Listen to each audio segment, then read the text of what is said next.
Salut à tous, c'est Guy da Funkyman, je suis ravi de vous retrouver aujourd'hui sur cette vidéo. Si vous êtes novice sur Bloodborne et que vous cherchez un build pour commencer le jeu, sachez que vous êtes au bon endroit. Vous allez découvrir dans cette première partie du guide les 3 erreurs à ne pas commettre lorsque vous débutez votre run. Regardez bien cette vidéo en entier et vous éviterez ainsi les erreurs de base à ne pas commettre sur Bloodborne lorsque vous élaborez un build en tant que débutant. Vous découvrirez également les choix les plus judicieux à effectuer pour vous lancer dans votre périple. Libre à vous ensuite de vous adapter en fonction de ce que vous désirez faire. En tout cas, à l'issue de cette vidéo, ainsi que celle qui suivra, vous aurez toutes les clés pour réussir. Pour commencer ce guide pour débutants sur Bloodborne, autant clarifier les choses tout de suite et vous dire ce que vous ne devez pas faire. Cela vous évitera de vous éparpiller au niveau des stats et surtout de ne pas perdre de temps par la suite afin de rattraper le retard. Même si augmenter les stats de son personnage coûte peu jusqu'au BL100 et que vous n'avez pas trop à vous soucier du plafonnement de votre build, mieux vaut ne pas gaspiller des points malgré tout. Première erreur à éviter, ne cherchez pas à augmenter la teinte sanglante et l'ésotérisme. Ces statistiques sont particulières et pas forcément évidentes à comprendre quand on est débutant sur Bloodborne.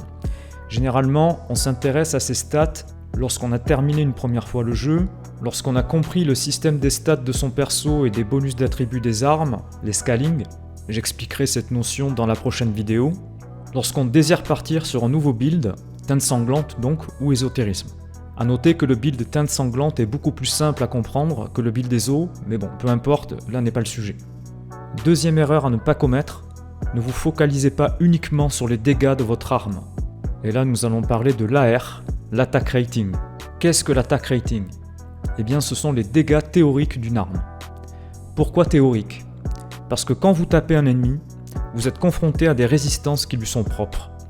Certains ennemis seront plus résistants aux effets contendants, d'autres à l'ésotérisme, d'autres au feu, etc. Ok ? Toutefois, l'AR vous donne malgré tout une idée de la puissance de votre arme combinée à son setup de gemmes.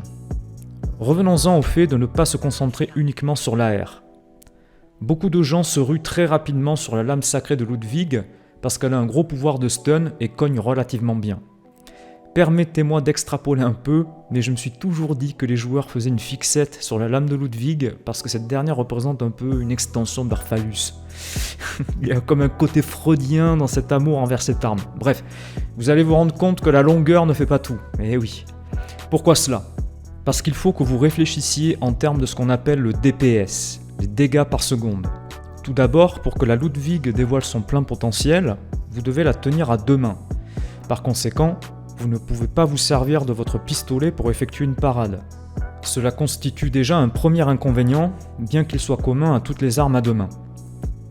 Avant de vous faire une petite démonstration qui va enterrer à tout jamais la soi-disant toute puissance de la lame sacrée de Ludwig, une fois n'est pas coutume, je vous encourage vivement à utiliser cet outil, le Bloodborne Stat Simulator.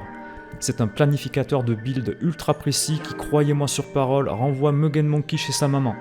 Vous trouverez le lien du clip dans lequel j'en parle dans la description de cette vidéo. Alors, comparons l'AR de la Ludwig avec par exemple celle du coup précis, une arme offerte de base dans le rêve du chasseur, faut-il le préciser. Donc, avec un gémage top tier, identique pour les deux armes, vous noterez sur les visuels issus du Bloodborne Stat Simulator que la Ludwig génère 866 points de dégâts à 2 mains, j'insiste bien sur ça, alors que le coup précis, lui, en génère 673, ok ? Donc sur le papier, ça fait à peu près 200 points de moins pour le coup près. Alors vous allez vous dire, ah ouais, 200 points de moins pour le coup près, mais c'est nul, il vaut mieux que je prenne la Ludwig, elle fait beaucoup plus mal. Certes, mais regardez ces 2 petites vidéos comparatives. En 4 secondes, vous pouvez taper un ennemi 4 fois d'affilée avec le coup précis, alors qu'avec la Ludwig, vous ne le toucherez que 2 fois. Maintenant, faisons un calcul de dégâts théoriques rapide. Avec ma Ludwig qui génère 866 points de dégâts théoriques, multiplié par 2 coups, j'obtiens 1732 points de dégâts. D'accord ? Et avec mon coup précis, j'ai 673 points de base, multiplié par 4, et j'obtiens 2692 points de dégâts. Cela fait 900 points de dégâts en plus en faveur du coup précis. Ajoutez également à cela que le coup précis génère des dégâts de lacération dans sa version pliée. Ce sont des dégâts cachés, mais qui existent. Les dégâts de lacération sont très efficaces face aux ennemis de type bête. Et des bêtes, On en croise beaucoup dans Bloodborne. Bien plus que des humanoïdes et des êtres cosmiques. Est-ce que vous comprenez maintenant pourquoi la Ludwig est moins incroyable que vous le pensiez ? Cette arme a des atouts intéressants, je ne le nie pas. Elle permet de contrôler des groupes d'ennemis et elle est très efficace en ESO, mais elle possède aussi des inconvénients. C'est d'ailleurs ce qui fait la richesse des ARPG From Software, de manière générale. La plupart des armes sont relativement équilibrées. Donc si j'ai un conseil à vous donner, choisissez une arme avec laquelle vous êtes à l'aise. Parce que c'est bien beau de décaniller des groupes d'ennemis, mais d'autres individus peuvent très bien vous attaquer par derrière en même temps, et vu le temps de recovery nécessaire avec la Ludwig, pour que vous puissiez bouger après que vous avez effectué un coup, eh bien vous vous retrouvez dans une posture très vulnérable. Alors qu'avec une arme rapide, vous pouvez par exemple faire une roulade ou bouger plus facilement dans le même cas de figure. Tout dépend donc de votre style de jeu. Pensez-y. Troisième erreur à ne pas commettre, ne dépensez pas des points inutilement en endurance. Habituellement, dans les ARPG From Software, la stat endurance est liée au poids d'équipement, notamment dans les Souls. Or cette notion n'existe pas dans Bloodborne. Les armes consomment également beaucoup moins de stamina dans Bloodborne que dans les Souls. Par conséquent, rien ne vous oblige à atteindre le plafond habituel des 40 que l'on retrouve dans les Souls. Généralement, ce nombre permet de faire le compromis entre barre de stamina et poids d'équipement.